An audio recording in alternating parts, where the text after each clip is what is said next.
Hey everybody, this is our little apartment. It's a 1-bedroom, 1-bath. We once lived in a tiny house. If you are a follower of the channel for a long time, that was where we lived for a little bit. Then we moved to a small 600 square foot home. It was just a 2-bedroom, 1-bath. This is our 1-bedroom, 1-bath, 620 square foot apartment. And let's check it out. We'll show you around.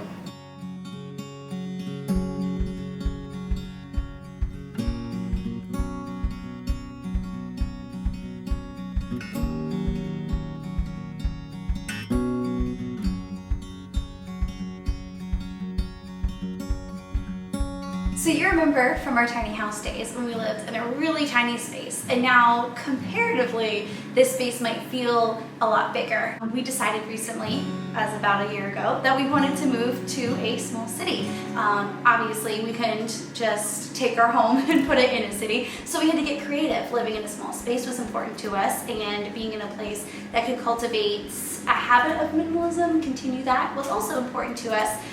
So we decided to try a 1-bedroom apartment for our family of 3. Even though we were in a small space, we still wanted to cultivate room for hosting guests and entertaining, as well as, of course, being reasonable for all 3 of us to live together. We also work at home for our RVing job, so having it feel comfortable and cozy and still practical was very important. Where I am now is our living room. This is living room by day and doubles as our bedroom at night. We'll show you where our tatami, where our mattress is stored, the futon.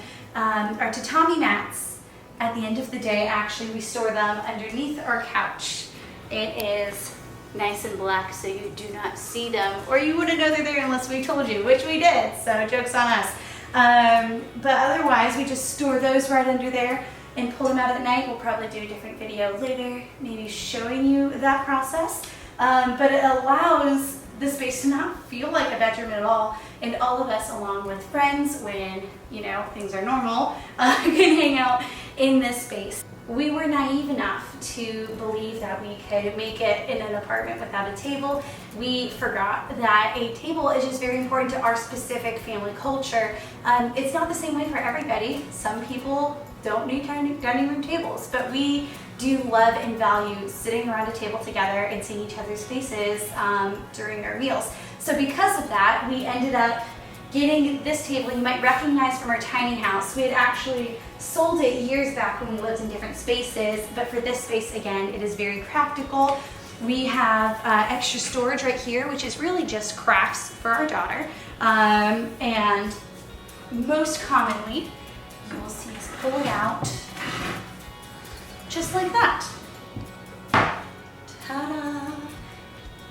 Yep, and both leaves open up. Yes, so there have been occasions where we have pulled it out from the wall entirely to fill up this whole space. That is great, again, when you're hosting guests. Very easy for it to still feel roomy and not cramped at all, and fit almost as many people as you want on it. So, pretty solid. So one thing that I do think is kind of cool is our desk area. We got this from Wayfair when we moved to our last house.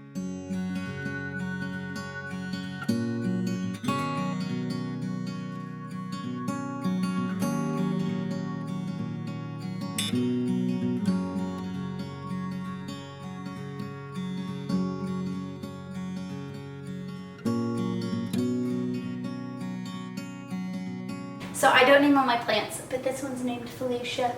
I had a different name at a different point, but I thought I'd let you meet Felicia because she's been a staple of our home, the longest out of all the plants.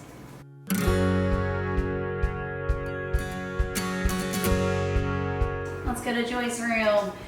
So some people have thought that we're kind of crazy for giving our daughter the 1-bedroom, especially because this bedroom is gorgeous. Obviously, we've infiltrated her our love of books, trying to get that girl to enjoy a good story, and she does. She loves stories and board games and everything else. As you'll also notice, we aren't as strict as some parents might be as far as the amount of toys she has. I'm proud of our journey and where she is with how many toys she has. She genuinely plays with everything.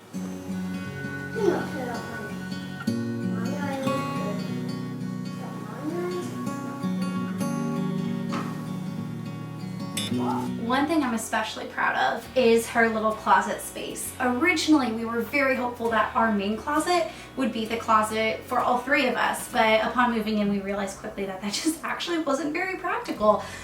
So we kind of made a makeshift closet for Joy, all of her clothes hanging up in a place she can reach, which is a game changer for laundry days, as well as this object, which used to be another toy bin, has kind of converted for her clothes. So she is very prominent in knowing how to put her clothes away and where they go, and she's great.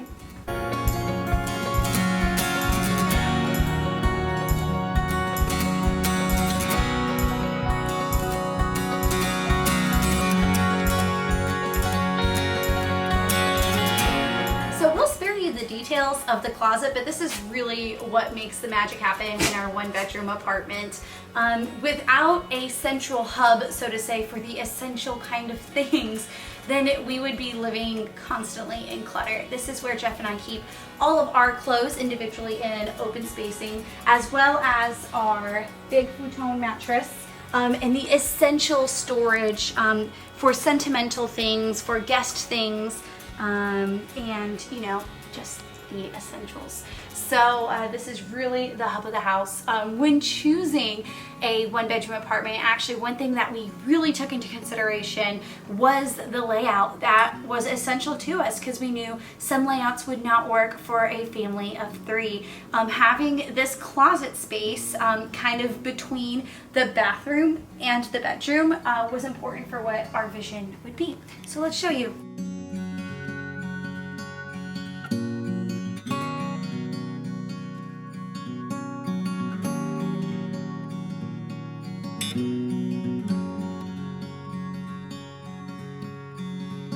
So regarding the layout, one of the things we went back and forth on as it being essential or not, or if we even wanted it, was a balcony or a porch.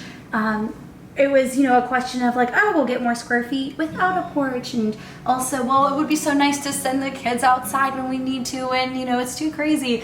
And I have to tell you that actually, for our family, a porch has proven essential to living in a one-bedroom apartment. Jeff and I find this as a little place of solitude and quiet when, you know, everything feels like it's not. Joy and our dog also love spending time out there and waving at people. Sorry, neighbors. And just generally, you know, being outside. I have a little garden out there, no expert by any means, but it's just fun, again, kind of like earlier I was saying, to channel your energy someplace else that is still small like your apartment is, but still very meaningful and fills up your soul. 2, 4, 5, 6, 7, 8, 9, 10, 1, 2.